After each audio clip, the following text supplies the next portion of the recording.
안녕하세요. 오늘도 사연살롱을 찾아주셔서 감사합니다.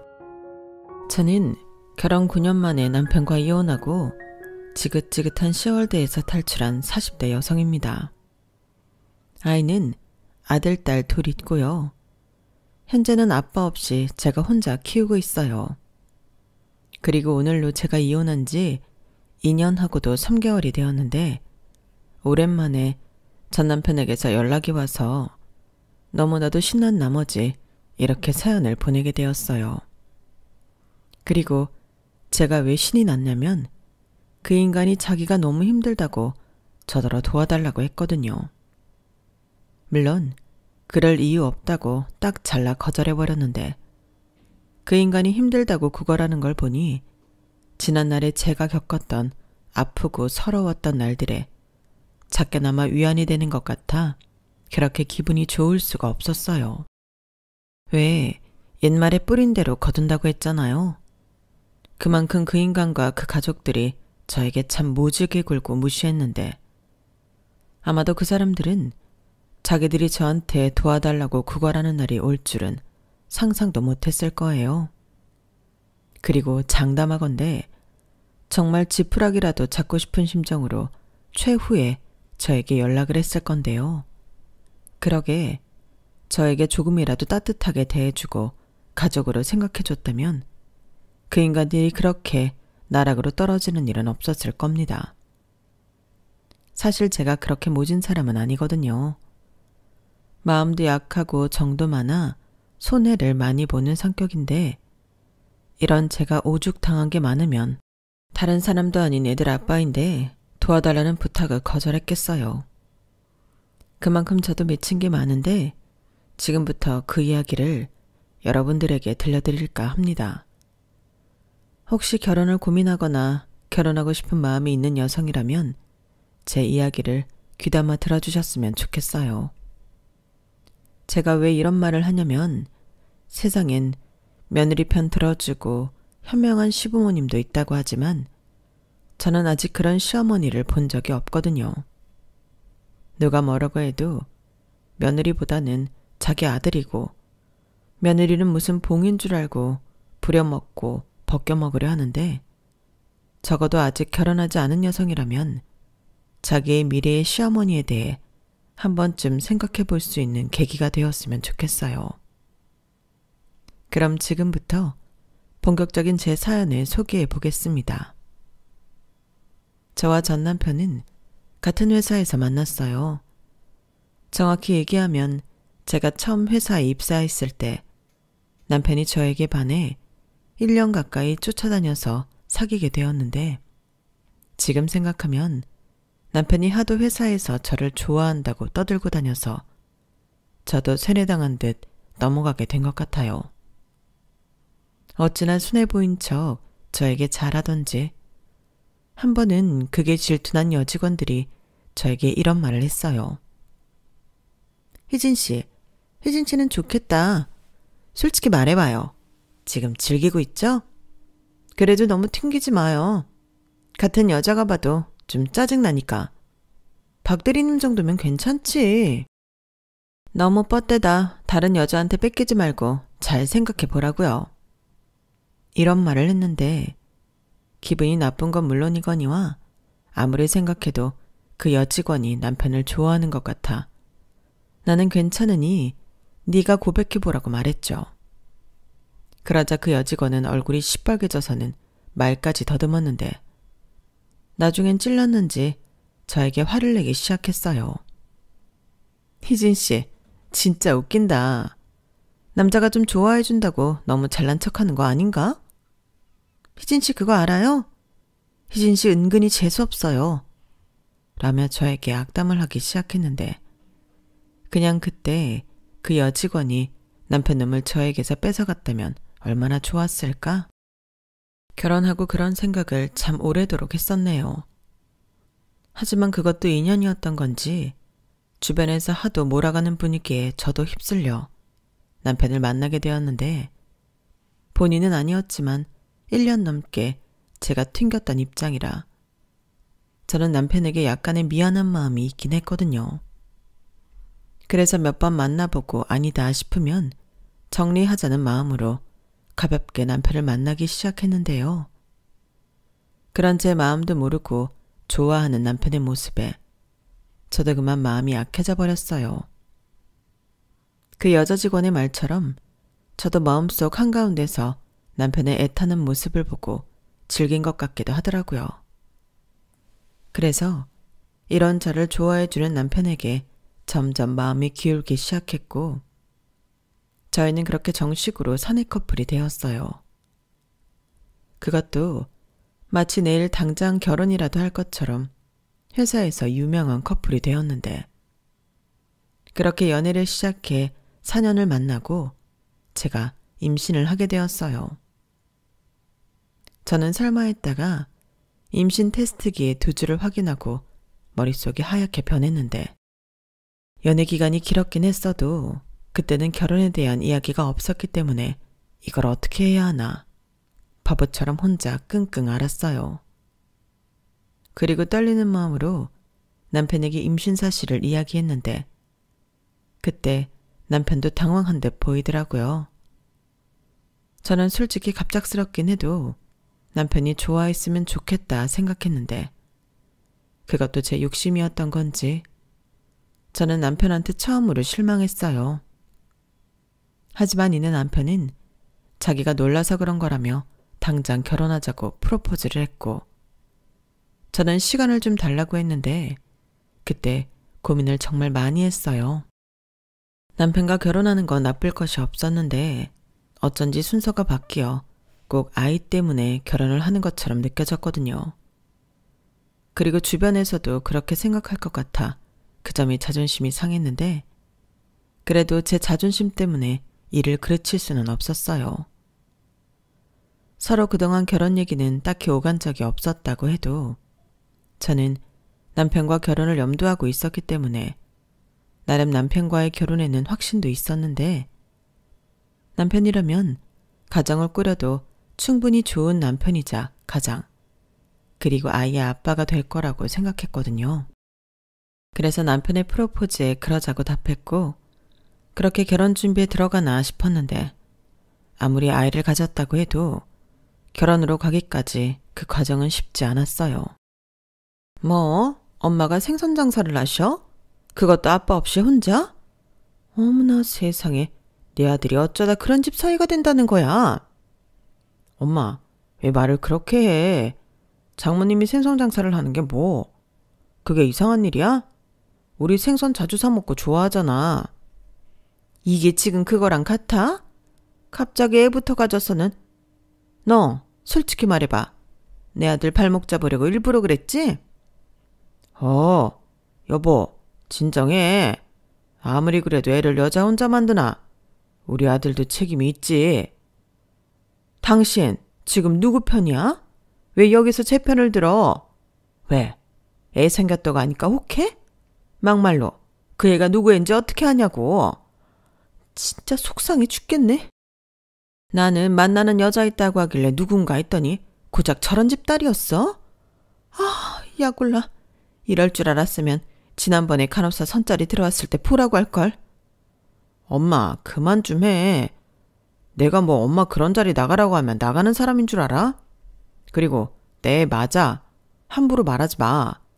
그리고 나는 이미 희진이랑 우리 아이 책임질 각오가 되어 있고 엄마가 계속 이렇게 나오면 어쩔 수 없이 나는 내 사람을 지킬 수밖에 없어.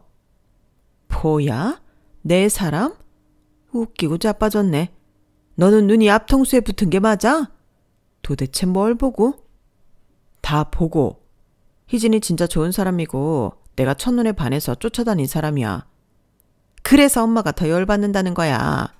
고작 저런 애한테 왜 네가 목을 매? 좋아하니까. 아무튼 난 허락받겠다는 거 아니고 우리 결심을 이야기하려고 온 거니까 엄마도 그만하고 우리 축복해줘. 그래야 더 잘 살지. 어? 저는 순간 목구멍까지 튀어나오는 많은 말들을 꾹꾹 참으며 그 자리에서 바보처럼 앉아 있었어요. 뒤집어 엎자니 이미 제 뱃속에는 아이가 있었고 무엇보다 애를 쓰고 있는 남편이 있었기에 선뜻 뭐라고 할 수가 없었는데 그때부터였죠. 저는 시어머니와 잘 지낼 마음이 없었는데요. 그래도 그때까지는 적어도 시아버님은 제대로 정신이 박힌 양반인 줄 알고 있었어요. 하지만 부부는 닮는다고. 나중에 보니 시어머니와 똑같은 사람이었는데 그때는 그것도 모르고 시어머니만 조심하면 괜찮겠다는 아니란 생각을 했었더랬죠. 그렇게 저는 조금은 서운한 마음으로 결혼 준비를 하게 되었는데요. 시어머니도 결국엔 당신 아들과 태어날 손주 때문에 저희 결혼을 허락하셨거든요. 하지만 좋아서 시키는 결혼이 아니라는 걸 강조하고 싶으셨던 건지 자기가 바란 며느리가 아니기 때문에 그 어떤 지원도 못 해주겠다고 선을 그으셨는데 사실은 쥐뿔 해줄 능력이 없으셨어요. 그건 나중에 결혼하고 나서 알게 되었는데 결혼 전에는 무슨 자기 집에 현금이 많다고 현금 부자라느니 시아버님이 대기업은 아니라도 임원이라 사장가도 같다며 거짓말을 하셨어요. 저도 뭐 눈치가 없는 사람은 아니라서 저 말들 중에 10%라도 진실이면 다행이라고는 생각했는데 10%는 고사하고 하나도 진실은 없었더라고요. 그러니까 해줄 능력이 없으면서 그걸 또 표내고 싶지 않아 말 같지 않은 소리를 하신 거고 뻔뻔하게도 예단은 받겠다고 저한테 예단 리스트라는 걸 적어주셨는데요. 그것들을 대충 견적을 뽑아보니 못해도 한 5천 정도는 나올 것 같더군요. 그때는 어이가 없어서 웃음밖에는 나오지 않았어요. 애당초 그런 예단할 마음도 없었지만 시어머니의 태도에 내가 얼마나 만만하면 저럴까. 나중엔 기분이 나빴어요.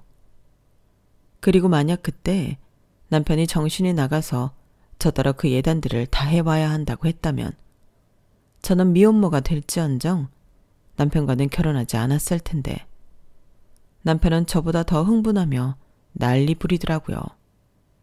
안 주면 안 받는 거지 무슨 계산이 이러냐며 그 리스트를 자기 손으로 찢었는데 그때는 제 속이 다 시원했어요.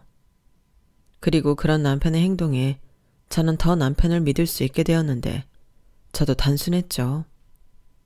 사람 마음 바뀌는 건 한순간인데 제가 너무 순수했던 거예요. 게다가 그런 상황도 알지 못한 채 저희 친정엄마는 아무래도 딸을 시집 보내는 거고 혹여 제가 시집살이라도 하게 될까봐 어느 정도는 경제적인 지원을 해주고 싶다고 하셨는데요. 제가 됐다고 거절했죠. 그러면서 엄마에게는 우리 둘 다 그냥 가지고 있는 걸로 시작하기로 했고 양가 도움 받지 않는 걸로 합의 봤다고 진실 반 거짓 반 이야기를 했는데 저희 엄마는 그럼 비상금이라도 들고 있어. 결혼하면 은근히 돈 쓸 때가 많다. 너 애도 낳으면 회사도 어떻게 될지 모르잖아. 라며 제가 싫다고 하는데도 기어코 제 통장에 5천만 원을 입금해 주셨어요. 그 돈을 확인하는데 왜 그렇게 미안하고 감사한지 저는 그만 엄마 앞에서 눈물을 쏟고 말았죠. 뭘 또 울어. 당연히 엄마가 자식 결혼하는데 이 정도는 할 수 있지. 너는 그냥 잘 살기만 해. 엄마도 이 돈 주면 아무것도 없잖아. 상현 씨랑 나 그냥 작게 시작해도 돼. 그래, 그래도 돼. 누가 그러지 말래? 근데 여자한테 돈은 정말 필요해. 지금이야 박서방이 간이고 쓸개도 자주것처럼 잘하지만 사람 마음 언제 횟가닥 편할지 모르는 거거든.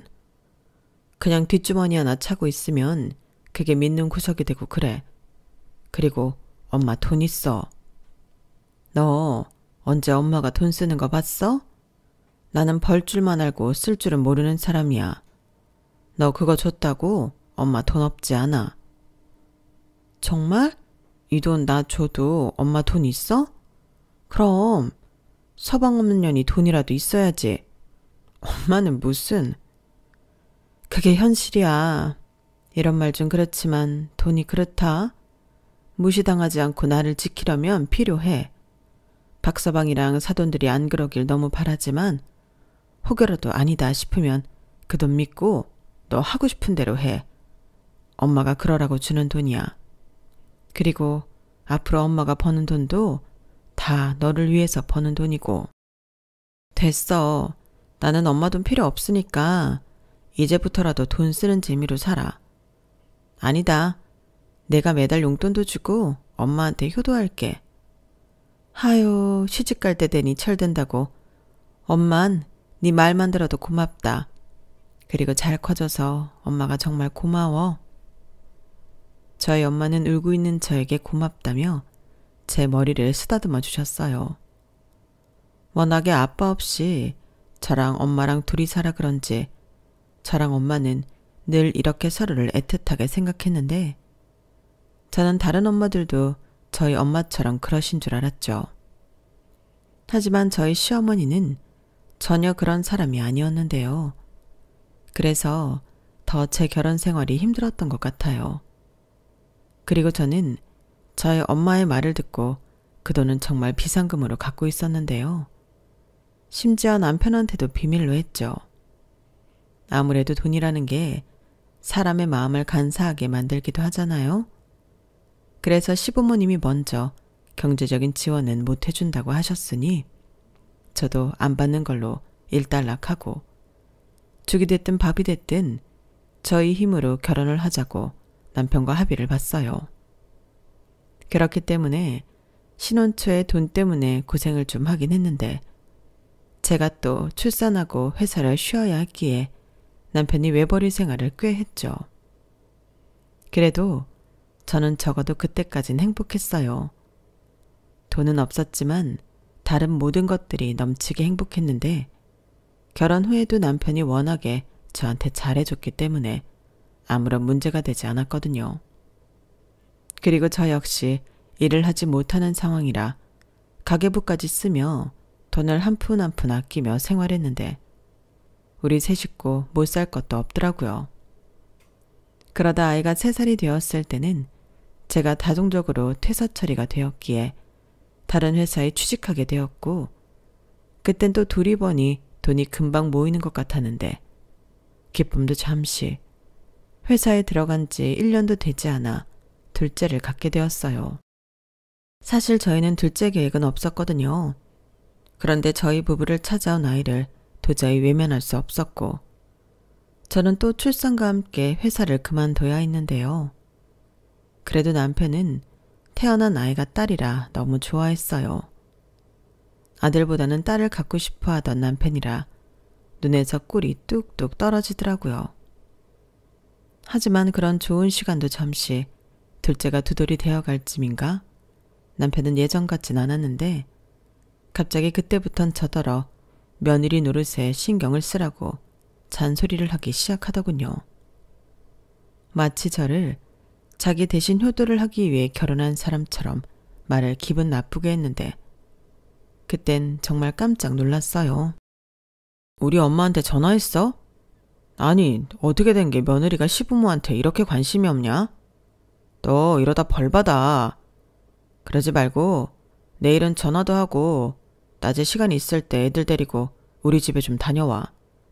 거기 가서 집안일도 좀 돕고 며느리 도리를 좀 하라고 라며 전에 없이 저를 쪼기 시작했는데 처음 몇 번은 저 인간이 왜 저러나 하면서도 제가 사랑하는 남편이라 어느 정도는 맞춰주려고 애를 썼어요.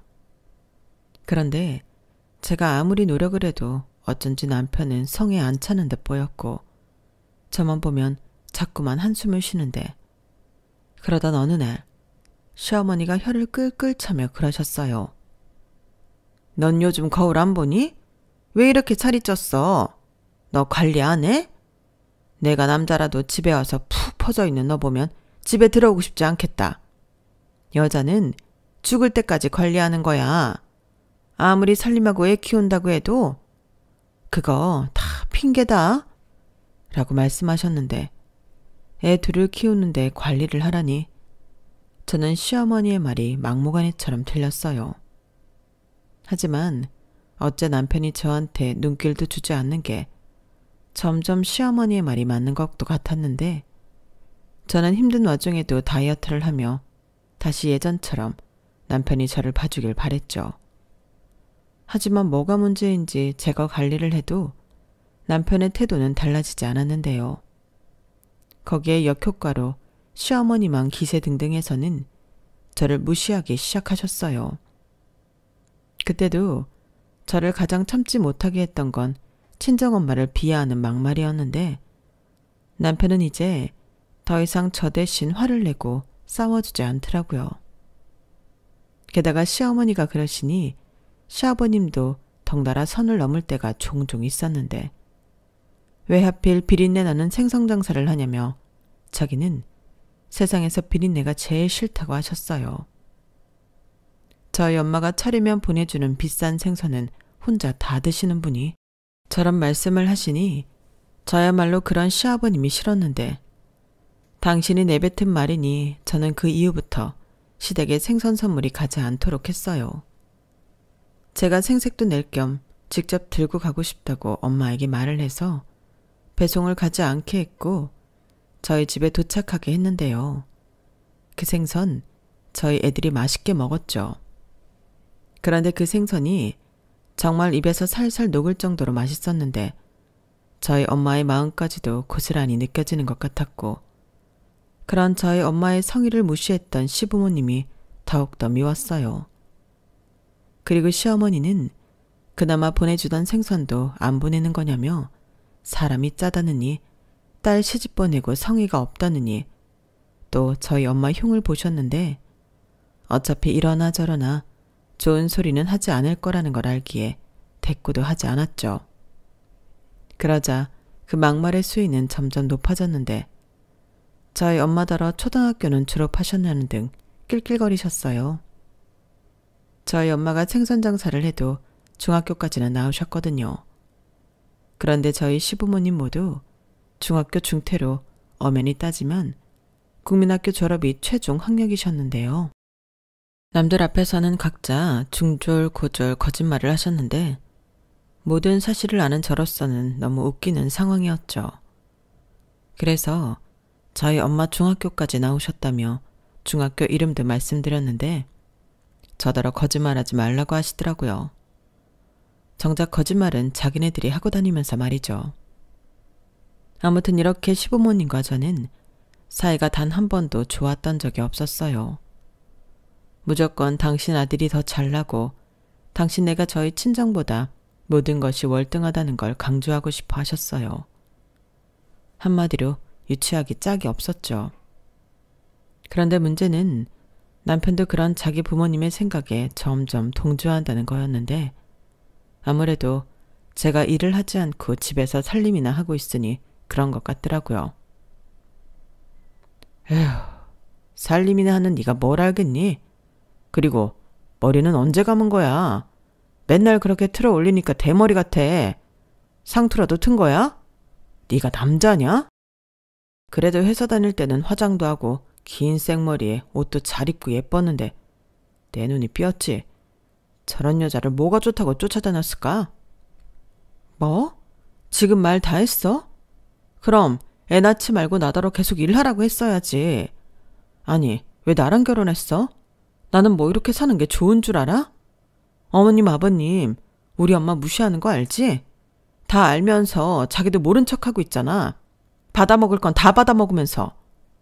야, 너 말 조심해. 우리 엄마 아빠가 뭘 받아먹어? 그리고 장모님이 줄 거나 있냐? 아, 생선 쪼가리? 이제 그나마 나 안 보내잖아. 아니, 생선 장사가 생선이 없어 그러겠냐? 아, 그러니까 그러겠지. 진짜 웃겨. 그럼 아깝지 안 아깝니? 한 번이라도 우리 엄마한테 고맙다고 한 적 있어? 그래서 내가 주지 말라고 했어. 그 덕에 우리 애들 좋은 고기 먹이고 나야 좋지? 정말 치사하다. 너 그렇게 살면 벌 받아. 천벌 받는다고. 그리고 나 아니면 누가 너를 데리고 사냐? 너야말로 나한테 잘해. 나 없으면 누가 밥 먹여주고 재워주냐? 저는 남편의 저런 말에 기분이 나빴어요. 당연하죠. 사람을 바보 취급하는데. 그것도 한때는 저를 그렇게 좋다고 쫓아다녔던 인간이 저러는데 너무 약이 올랐어요. 그리고 이제 둘째도 좀 컸겠다. 다시 일을 해야겠다고 결심했는데 남편은 저의 그런 결심에도 저를 깔보며 이렇게 말했어요. 네가 일을 한다고? 야, 됐다 그래. 요즘 너처럼 능력 없는 애 엄마를 누가 쓰냐? 같은 돈이면 젊고 예쁜 여자애를 뽑아 쓰지. 전에 내가 한 말 때문에 괜한 자존심 세우려고 하나 본데 꿈 깨. 솔직히 저런 말을 들으니 저는 더 자존심이 상해 뭐라도 해야겠다 다짐했어요. 그래서 더 보란듯이 취직해 나도 할 수 있다는 걸 보여주고 싶었는데 정말이지 현실의 벽은 남편 말처럼 저에겐 가혹하더라고요.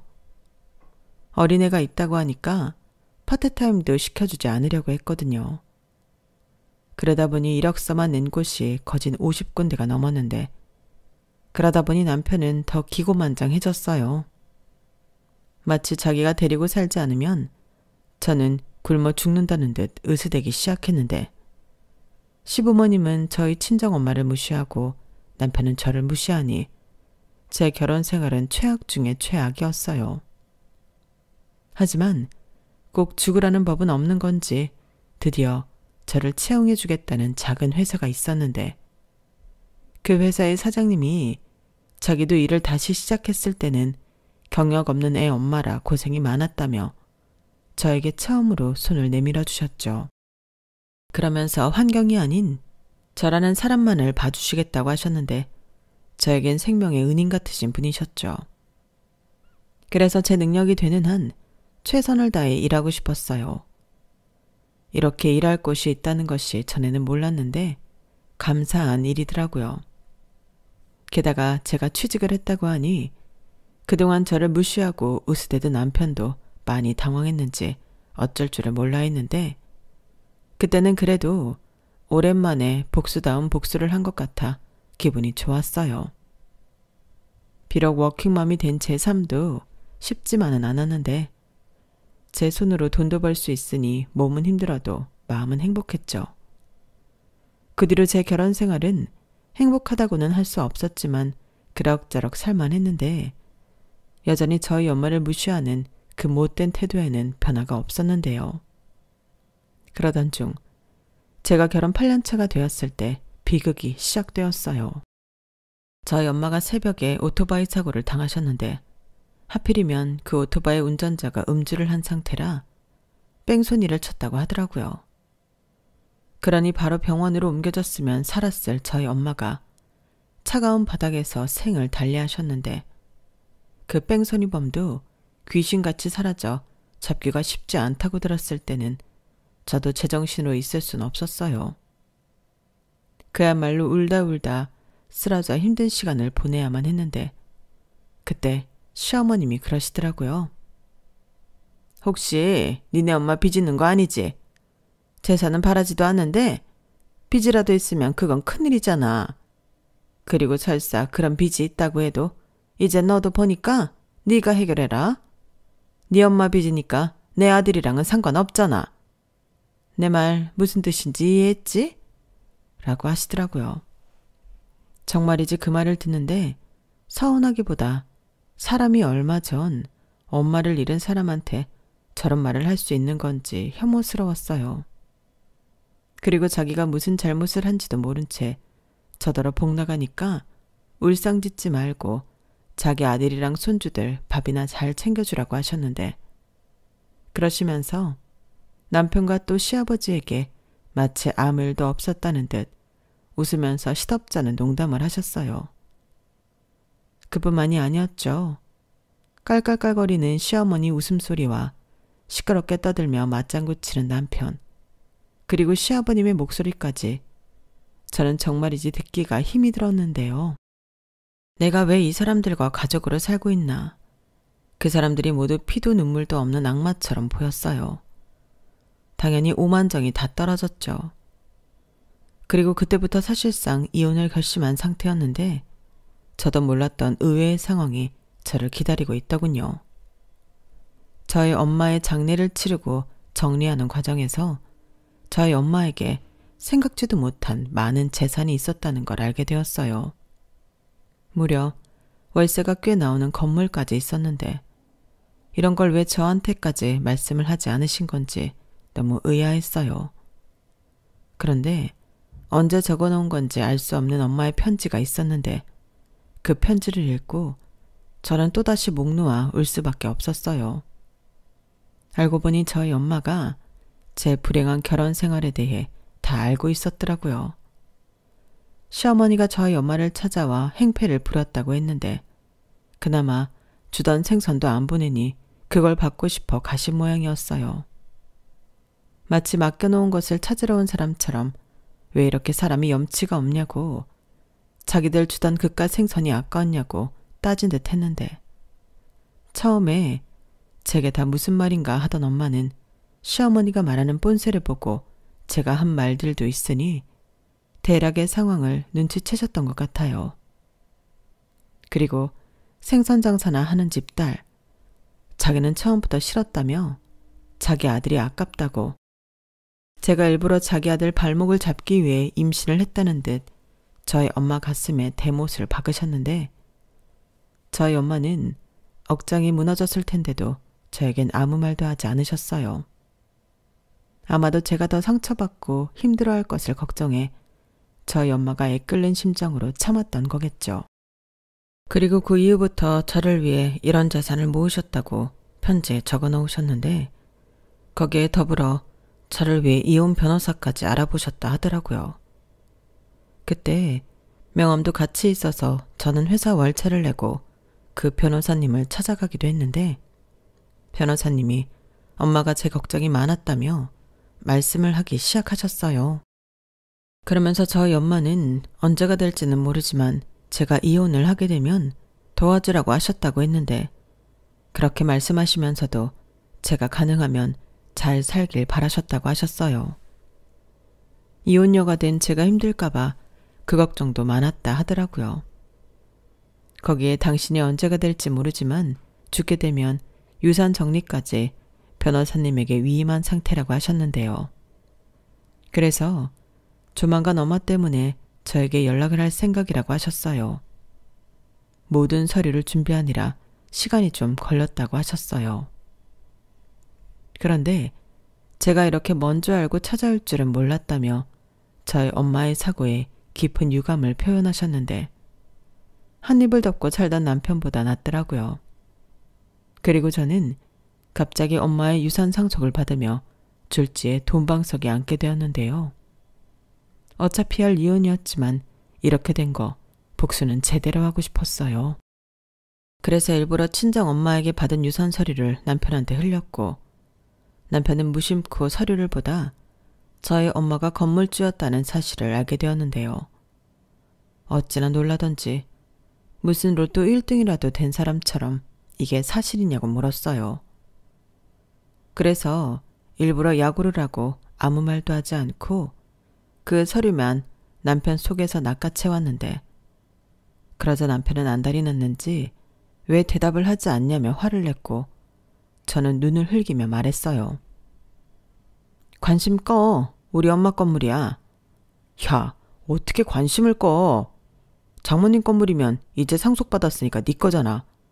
그리고 우리는 부부니까 우리 거지. 우리 거? 그렇게 우리 엄마 무시하더니 이젠 우리 거? 꿈 깨. 치사하다. 왜? 건물 생기고 돈 생기니까 이젠 눈에 뵈는 게 없냐? 그동안 내가 너 먹여주고 재워준 거 잊었어? 이제 너도 도리를 해야지. 우리 엄마 아빠가 살면 얼마나 살겠냐? 이참에 효도 좀 하자. 효도 같은 소리 하네. 그리고 내가 거지야? 뭘 먹여주고 재워줘. 나는 뭐 놀았냐? 나도 살림하고 네 새끼 낳아서 키웠어. 애는 뭐 그냥 크는 줄 알아? 아쭈, 너 많이 컸다. 이제 돈 있으니까 무서운 게 없냐? 왜? 이참에 이혼하자고 하지. 못할까봐? 말 나온 김에 이혼하든가. 나는 이제 돈도 있고 직업도 있어서 아쉬울 게 없네. 뭐? 남편은 제 당당한 태도에 많이 당황한 듯 보였어요. 그리고 제가 이렇게 나올 줄은 몰랐는지 꿀먹은 벙어리가 되었는데 그 이후로 이혼 소리는 쏙 들어갔어요. 그런데 이 인간이 자꾸만 저희 엄마의 유산이 생각이 났는지 자기 집에 이야기를 했던 것 같은데 어느 날 시어머니가 전에 없던 친절하고 상냥한 목소리로 저에게 연락을 하시더라고요. 그러면서 저 좋아하는 소고기를 구워주신다며 퇴근하고 애들 데리고 오라고 하셨는데 저는 소고기 별로 안 좋아하거든요. 저는 생선을 좋아해요. 그러니 저런 말을 들었을 때는 헛웃음이 나왔는데 소고기를 좋아하는 건 제가 아니라 남편이었어요. 그래서 저는 생선 좋아하니 회를 떠달라고 했는데요. 그러자 당황하신 시어머니는 너는 평생 생선만 봤을 건데 또 무슨 생선을 좋아하냐고 하시면서 그럼 회를 준비하겠다고 집에 오라고 하셨어요. 목소리만 들어봐도 벌써 남편한테 저희 엄마 유산에 대해 들은 것 같더라고요. 그래서 알겠다고 퇴근하고 넘어가겠다고 했는데 도착하니 남편도 벌써 도착해 시아버님과 이야기를 나누고 있었어요. 그리고 저를 보자 시어머니가 어서 오라며 너무 티가 나게 잘해주셨는데 저녁상도 아주 푸짐하게 차렸더군요. 그리고 그 음식들을 다 먹고 차까지 내어주시며 본격적인 이야기를 시작하게 됐는데요. 시아버님이 회사를 그만두시기로 했다며 포문을 열었어요. 아니, 멀쩡하게 다니고 있던 회사를 왜 그만두시는 건지 제가 여쭤봤는데 시아버님이 그러시더라고요. 이제 나도 나이가 있고 회사 생활도 힘들지. 그렇다고 쉴 수야 있겠니? 그래서 하는 말인데 너 안싸돈이 남긴 건물 있다며 내가 그 건물 월세 관리를 해줄 테니 나한테 월급 줘라. 네? 월급이요? 그래. 내가 회계 업무도 좀 해서 잘 알거든. 거기에서 나오는 월세랑 관리비 같은 거 내가 관리해 줄게. 그 정도면 재택근무하면서 충분히 할 수 있고 너도 가족이 도와주니 믿을 수 있어 좋잖아. 그럼 월급을 얼마나 생각하시는데요? 200만 원 정도 드리면 될까요? 얘는 나는 고급 인력이다. 한 500은 줘야지. 500이요? 말도 안 돼요. 출근도 안 하시고 재택근무 하신다면서 그렇게 많이 달라고요? 죄송하지만 그건 어려울 것 같아요. 솔직히 월세 관리는 따로 필요 없거든요. 이미 저희 엄마 계좌로 들어오는 월세 제 앞으로 돌려놨고 필요하면 회계사님 도움도 받으니까 구태여 힘들게 고생하실 필요 없으세요. 만약 일자리가 필요하신 거면 마침 주차관리 해주실 분이 필요한데 그 자리는 어떠세요? 월급은 250만 원 정도 드릴 수 있어요. 뭐야? 250만 원? 그리고 나더러 지금 주차 요원이나 하라는 거냐? 그래, 너는 어떻게 시아버지한테 그딴 하찮은 일을 시킬 수 있어? 그딴 일은 다른 사람한테 시켜. 며느리가 건물주인데 어떻게 시아버지가 주차 요원이야? 왜? 직업에 무슨 귀천이 있다고 지금 그 자리도 하고 싶으신 분들 많아요. 아버님 연세에는 아파트 경비도 경쟁률이 장난이 아니라고요. 야, 너 진짜 이럴 거야? 너 일부러 그러는 거지? 그동안 당한 거 복수한다고. 어머, 그렇게 느꼈어? 나는 호의를 베푼 건데. 그렇게 느꼈다면 미안하네. 아버님도 그렇게 느끼셨다면 죄송해요. 하지만 월세 관리는 정말 필요 없어요. 돈 관리는 본인 제가 해야죠. 저는 자꾸만 입꼬리가 올라가는 걸 겨우 참으며 내일 출근해야 해서 이만 일어나겠다고 자리를 떴어요. 그러자 남편은 어떻게 자기 부모한테 그렇게 싸가지 없이 굴 수가 있냐고 계속 저한테 뭐라고 했는데 너도 우리 엄마한테 싸가지 없게 굴지 않았냐고 똑같이 맞받아 쳤어요. 그러자 남편이 자기가 언제 그랬냐고 사람 모함하지 말라고 열을 냈는데 사실 그 말도 맞긴 했죠.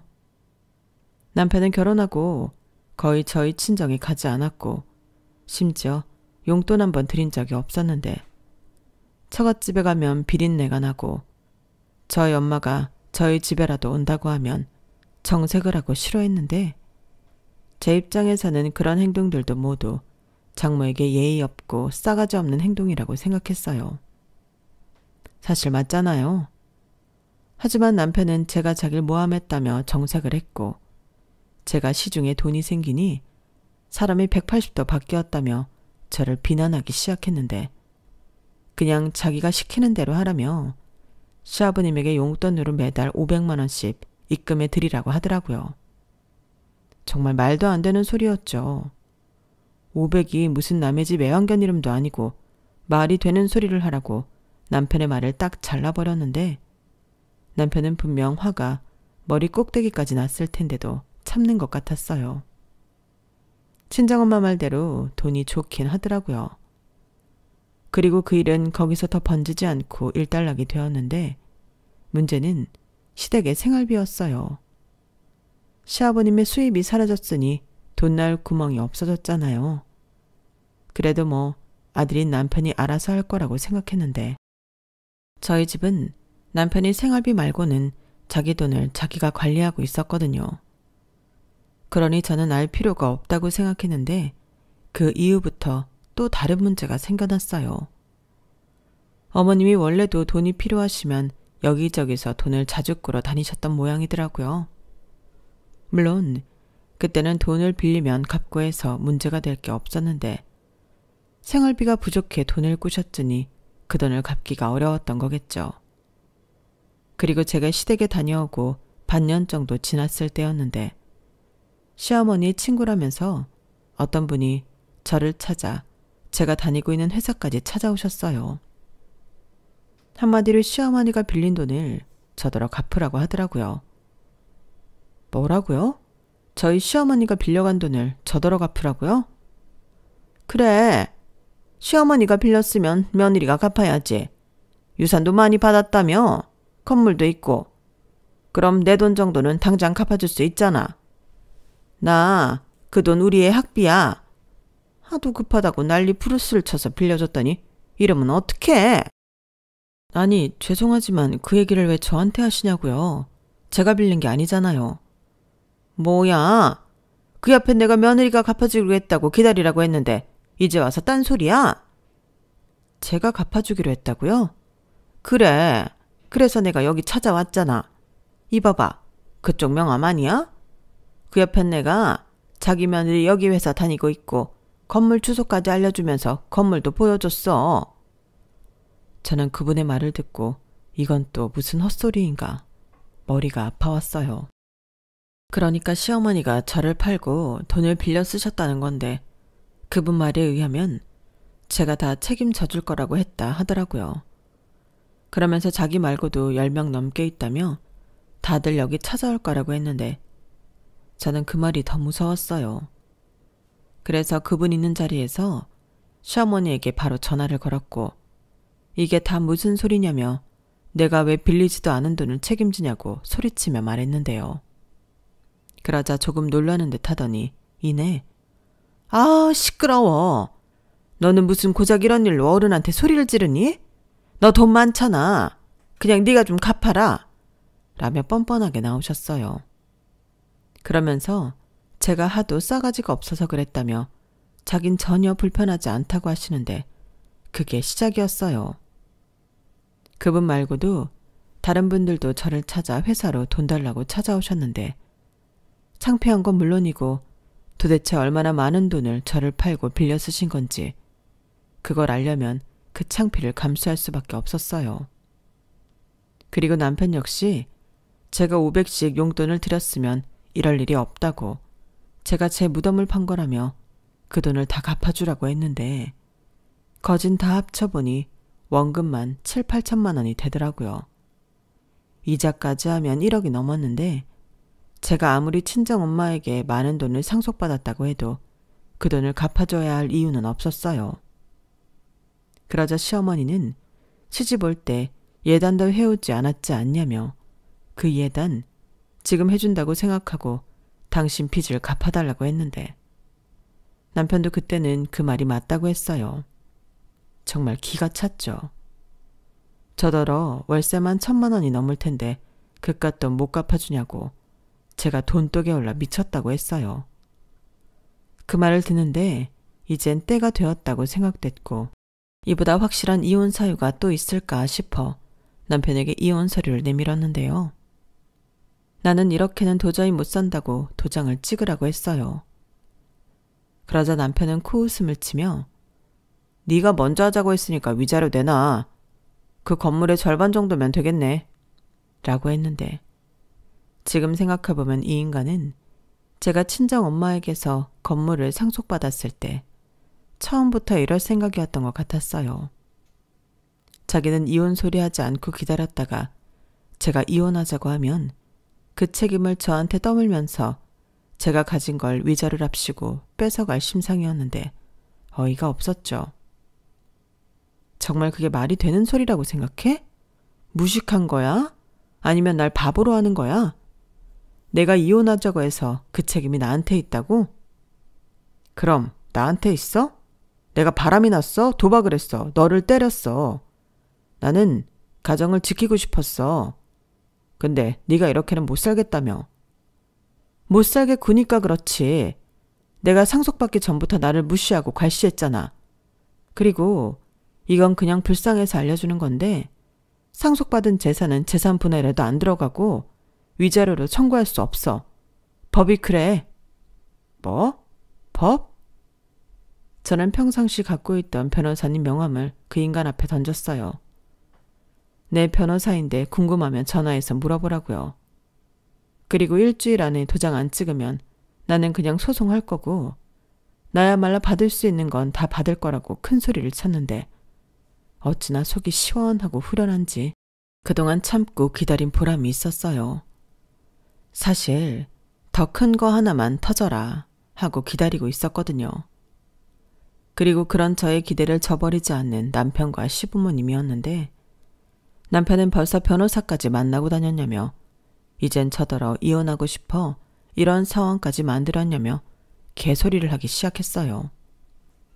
이런 상황은 제가 아니라 자기 엄마가 만든 건데 말이죠.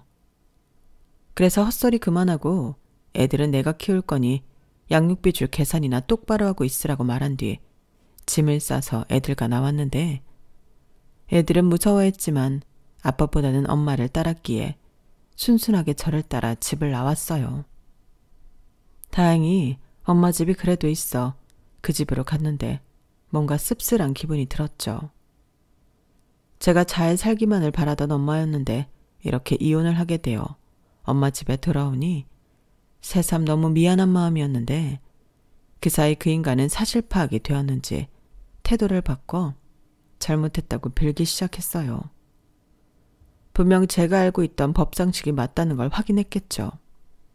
그래서 이대로 이혼당하면 안 된다는 생각이었을 텐데 자기 엄마 빚은 자기가 해결할 거니 신경 쓰지 말라고 했어요. 그러면서 이제부터는 싫으면 시댁에는 가지 않아도 된다고 저더러 마음 편히 살라고 했는데 그때 또박또박 말해줬어요. 내가 마음 편하게 살려고 너랑 이혼하려고는 하는 거야. 그동안 내가 겪은 수모? 설마 모른다고 하진 않겠지. 그리고 그렇게 무시하던 우리 엄마 재산인데 그 돈은 왜 탐이 날까? 정말 양심도 없다. 그 돈 네가 싫어하는 비린내 나는 생선 팔아서 우리 엄마가 모으고 장만한 거야. 아, 니네 엄마가 우리 엄마한테 찾아가서 행패 부린 건 알고 있니? 사람이 얼마나 못 배웠으면 그래? 나는 이미 오래전부터 정 떨어졌고 이혼할 생각이었어. 내가 어떻게 너랑 너희 부모 같은 사람을 용서할 수 있겠어? 그러니까 괜히 힘 빼지 말고 선택이나 잘해. 이렇게 말해줬는데요.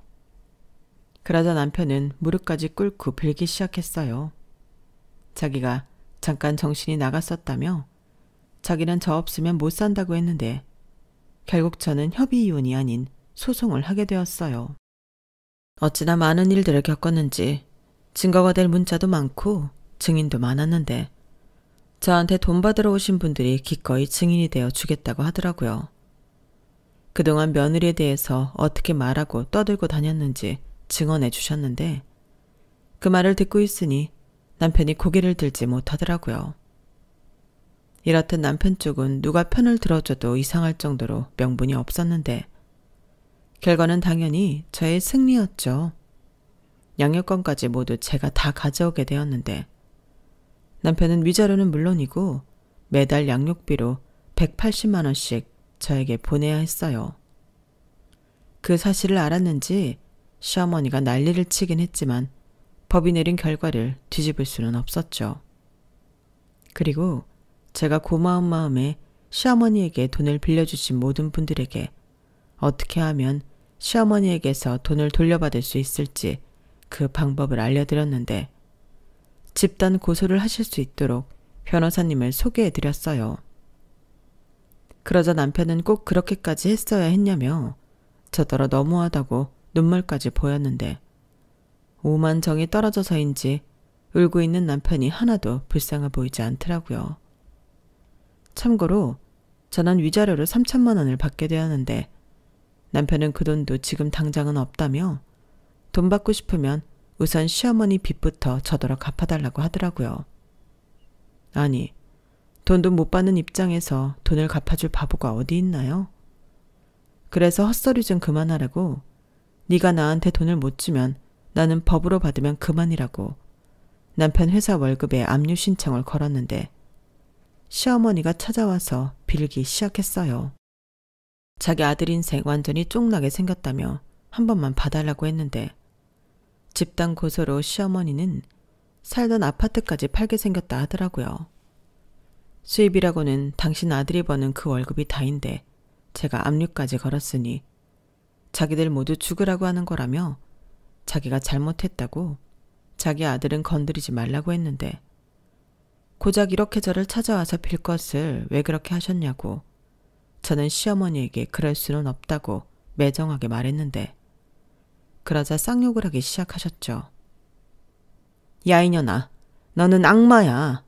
어떻게 우리한테 이럴 수가 있냐? 네 엄마가 하늘에서 너 잘한다고 하겠다. 상속받아서 돈도 많은 년이 왜 이렇게 모질어? 내가 그렇게 죽을 죄를 졌냐? 죽을 죄? 졌죠. 우리 엄마 찾아가서 대못 박았잖아요.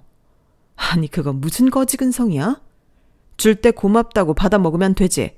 싫다고 해서 안 줬더니 안 준다고 가서 행패를 부렸어요? 그게 무슨 소리야? 나는 하나도 못 알아듣겠네. 왜 못 알아들어요? 우리 엄마 찾아갔잖아. 그야 잘 지내고 계시나 안부차? 안부? 저더러 어머니 아들 발목 잡으려고 일부러 임신했다고 하셨잖아요. 그런 것도 안부에 해당되나요? 네가 그걸 네 엄마가 너한테 말했니? 그 옆에네. 내가 말하지 말라고 했는데 그 말을 기어코 너한테 했구나. 이제야 알겠다. 네가 왜 나를 그렇게 미워했는지. 그래, 내가 했다. 약이 올라서 참을 수가 있어야지. 솔직히 네가 어디 가서 내세울 수 있는 조건은 아니잖아. 그래요. 그래서 이제라도 어머니 아들이랑 헤어지려고요. 그러니까 더 이상 구차하게 빌붙지 말아요.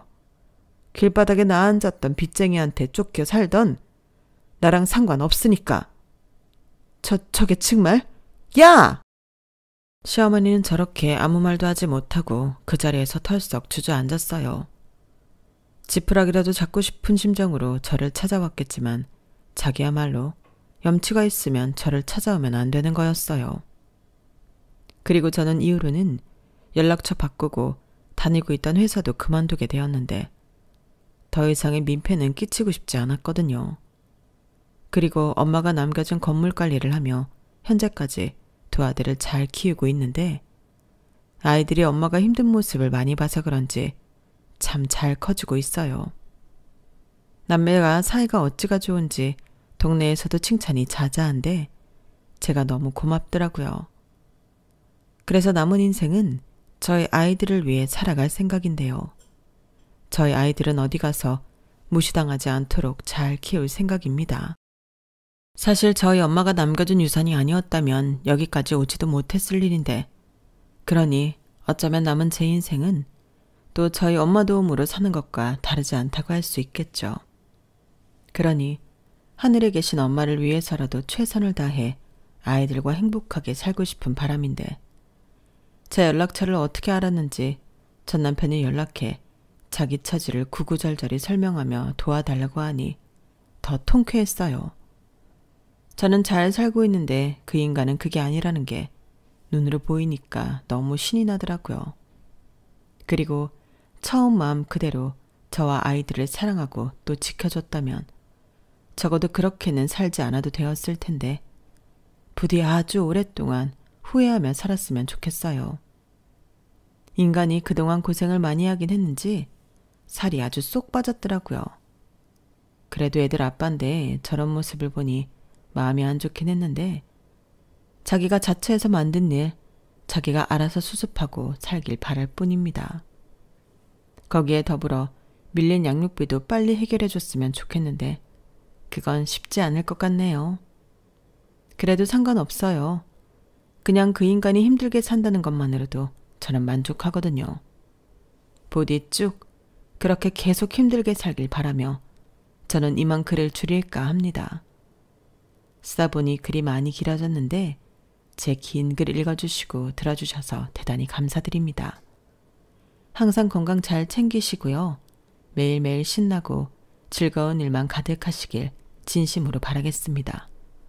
그럼 안녕히 계세요. 여러분, 사연 댓글에 응원과 현명한 조언 부탁드려요. 좋아요와 구독은 저에게 큰 힘이 됩니다.